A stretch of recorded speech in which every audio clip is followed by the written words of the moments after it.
If someone is eating only organic eggs and organic dairy products and free-range beef and organic chicken, does that help the situation with health-wise?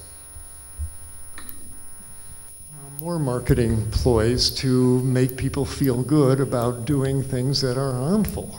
And cow's milk is baby calf growth fluid, whether that cow, the mother cow, was fed grain sprayed with pesticides or not. That milk coming out is filled with growth factors and estrogens and leukemia viruses and inflammatory blood cells and all the things inherent in cow's milk, whether or not the cow is fed organic grains.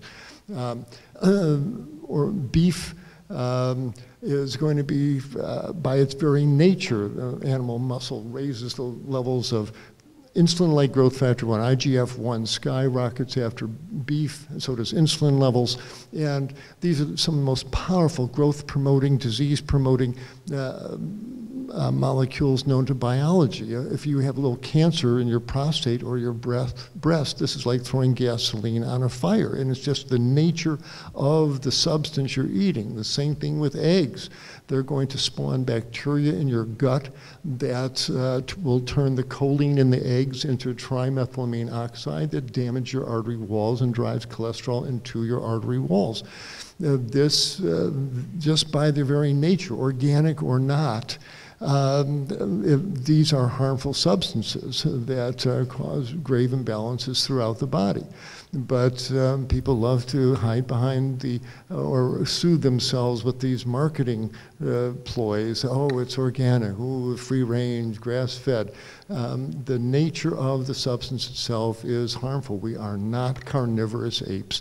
And when we try to eat that kind of diet, we spawn diseases of all kinds in every organ system of our body. So take no comfort whether it's grass fed or not.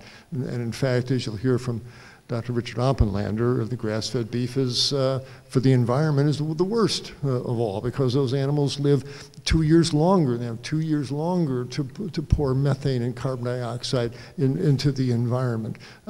We have used up animal flesh as a food. No matter what it was throughout history, there's 9 billion of us on this planet. We have used up flesh eating for all the reasons, health-wise, environmental, etc. It's time for this whole planet to shift to a plant-based diet. So holding on to the organic label or the free-range label is rearranging the deck chairs on the Titanic. We've got to move past animal flesh consumption on every level for every reason you can think of.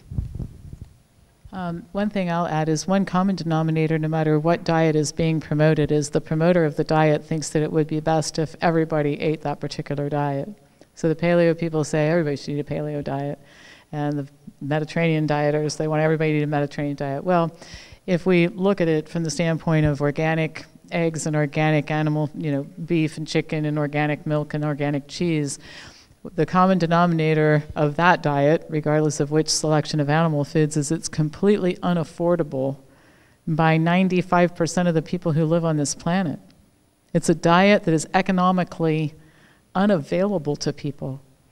And so and contrast that with a plant-based diet. We have taught people using SNAP money and WIC money how to eat this diet.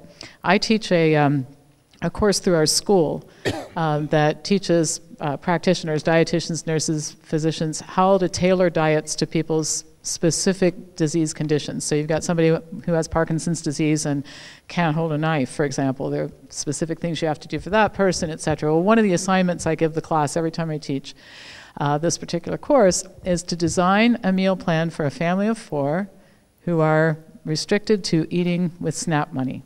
No other money allowed. You have to make the diet plan for a week using these resources. If you saw these meal plans, it's what I eat at home. I mean, these people are not going to be eating out in restaurants, and they're not going to be having meal delivery to their house. But I'm talking about if you go to the grocery store and you buy the food and you can season it well and the whole 9 yards, a family of 4 can eat like all of us with SNAP money. Now, isn't that a better thing to make available to people, even if the diets were equally health promoting, which, as Dr. Klaper said, they're not, but even if they were, our version of the diet is economically accessible to almost everybody on the planet, and that's a consideration we cannot ignore. I have something to add to, I think the question was about free range versus, I guess, CAFO food. Whether an animal is free range or raised in a factory farm or whatever, they still produce excrement. This is my part of the program here. Earlier today, I had some factoids.